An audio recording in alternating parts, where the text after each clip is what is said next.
আসসালামু আলাইকুম ফ্রেন্ডস, আপনাদের সবাইকে বিডি ফুড ফ্যান্স এই চ্যানেলটিতে স্বাগতম। আজকে আমরা দেখাবো কিভাবে লাল শাকের বীজ জমিতে ফেলবেন। আপনারা দেখতে পাচ্ছেন আমার সামান্য একটু জমি খালি রয়েছে। আজকে আমি এখানে লাল শাকের কিছু বীজ ফেলে দেব। জমি তৈরির জন্য জমিতে যদি কোনো প্রকার আগাছা থেকে থাকে, যেমন ঘাস, লতা পাতা, এগুলো আমরা পরিষ্কার করে নেব।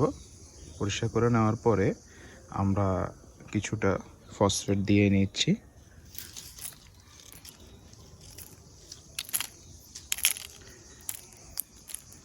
আমার জমি এখানে সামান্য পরিমাণ, তাই আমি সামান্য পরিমাণই ফসফেট দিচ্ছি।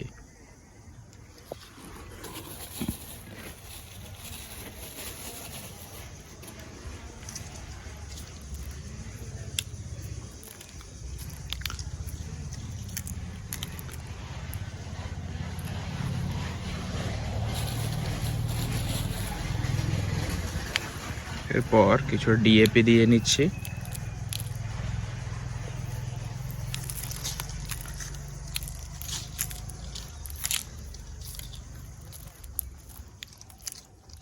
সর্বশেষে কিছুটা ইউরিয়া।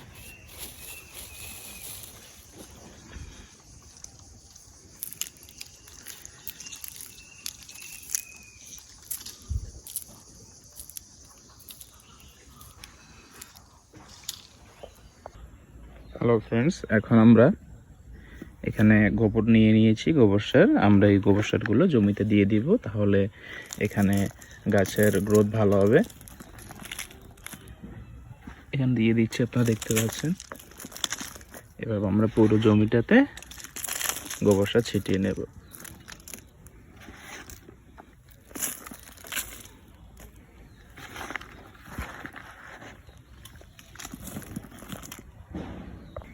হ্যালো ফ্রেন্ডস, এগুলো হচ্ছে লাল শাকের বীজ। আমরা ইতিপূর্বে যেভাবে সার ছিটিয়েছি, ঠিক সেম ওয়েতে লাল শাকের বীজগুলো জমিতে ছিটিয়ে দেবেন। ছিটিয়ে দেওয়ার পর কোদালের সাহায্যে ভালো করে কুপিয়ে নেবেন এবং পরিশেষে হাত দিয়ে জমিটি এভাবে একবারে সমান করে দেবেন। হাত দিয়ে বা লাঠি দিয়ে জমিটি সমান করে দেবেন, যাতে যতগুলো লাল শাক উঠে এখান থেকে, জমি থেকে, সেগুলো জন্য সব সেম লেভেলে পরিমাণভাবে উঠতে পারে।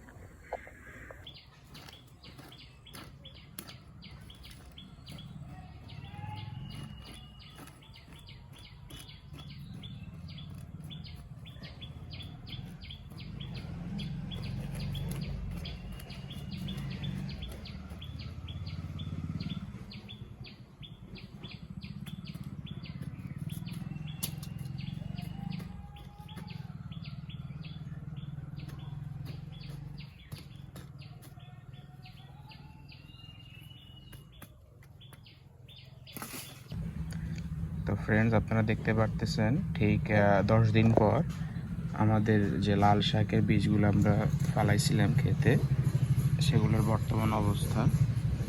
অনেকগুলো উঠতেছে, এই ছোট ছোট দেখা যাচ্ছে, অনেকগুলো উঠতেছে এখান দিয়ে। অনেকগুলো অলরেডি উঠে গেছে।